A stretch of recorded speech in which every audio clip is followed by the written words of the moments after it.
Today, I want to talk with you about making the most of professional networking opportunities. My name is Jeff Altman. I was called the Big Game Hunter when I did recruiting.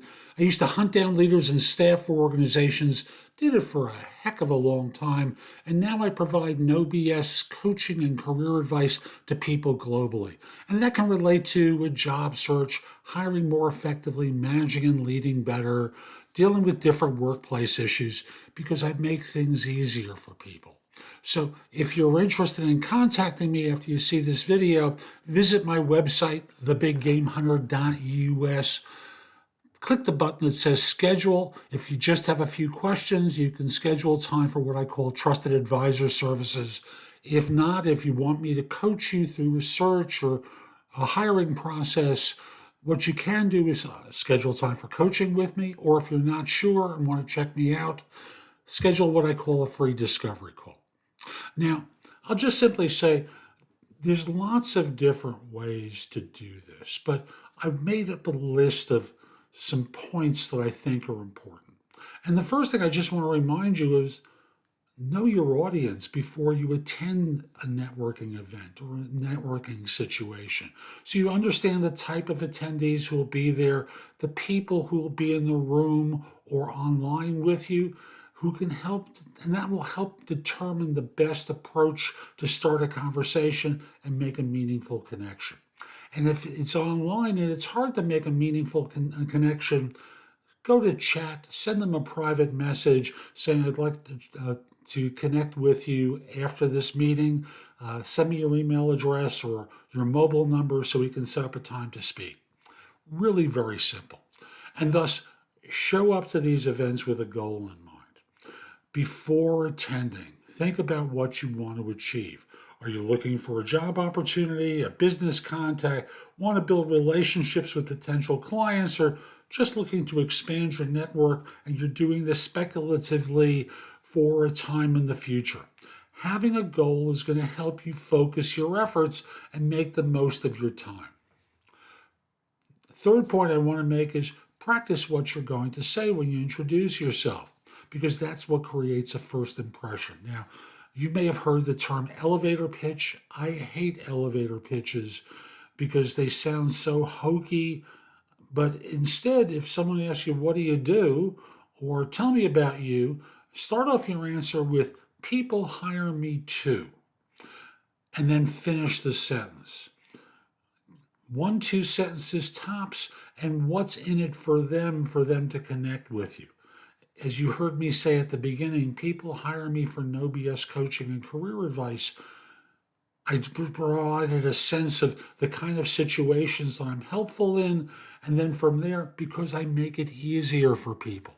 You've got a way of doing it. Make it succinct and engaging and showcase your skills, experiences, and personality. Smile as you talk, okay? Because they're going to check you out afterwards. Make sure your LinkedIn profile is up to date and looks great. It reflects your current experience and skills, has a fairly recent photo of you, and gives others the sense of who you are and what you have to offer, and is congruent with what you tell people in this conversation. Next point is look great physically. Wear terrific clothes because you're going to be creating a first impression. And that's why it's crucial to dress appropriately for the occasion. It should reflect your personality and align with an image that you have that you want to convey. So if you're a leader, do you want to wear shorts? Of course not. Just make sure you dress well. You want to be well groomed because you want to create a personal impact. Women, I'm not talking to you. I never worry about women. It's the men who have this problem. As you have conversations, be a good listener. The more they talk, the more they like you. It's not about you talking about yourself and basking in your own magnificence. It's about actively listening to others, asking questions, making them talk, and showing genuine interest and your willingness to help with their work and their goals. Have meaningful conversations.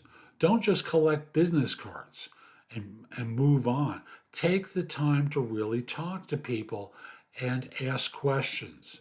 Share your experiences and insights. Tell stories. Invite them to tell you more. Relationships are built through meaningful interactions, not just exchanging information. Afterwards, follow up. Networking is not a one and done, it's not a one time event. So, to make the most of your opportunity, find a way that you can reconnect with people afterwards through LinkedIn, email, text, phone call. Remember, it's not who you know, it's who you follow up with, who you can help, and also maintain and strengthen your relationships. Last point I want to make, there are lots of tools and platforms available to you to connect with others and expand your network.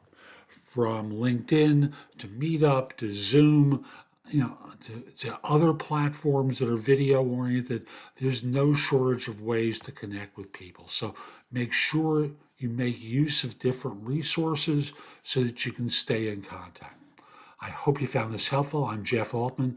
Visit my website, thebiggamehunter.us. There's a ton on the blog that can help you. Plus, you can schedule time for those different types of sessions with me, trusted advisor, discovery call, coaching.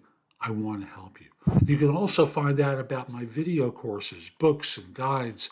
Again, a lot there to help with you in your career. Lastly, connect with me on LinkedIn at linkedin.com/IN/the Big Game Hunter. My network tends to be a lot bigger than most people's, so in connecting with me, you're expanding your reach pretty dramatically. Have a terrific day, and most importantly, be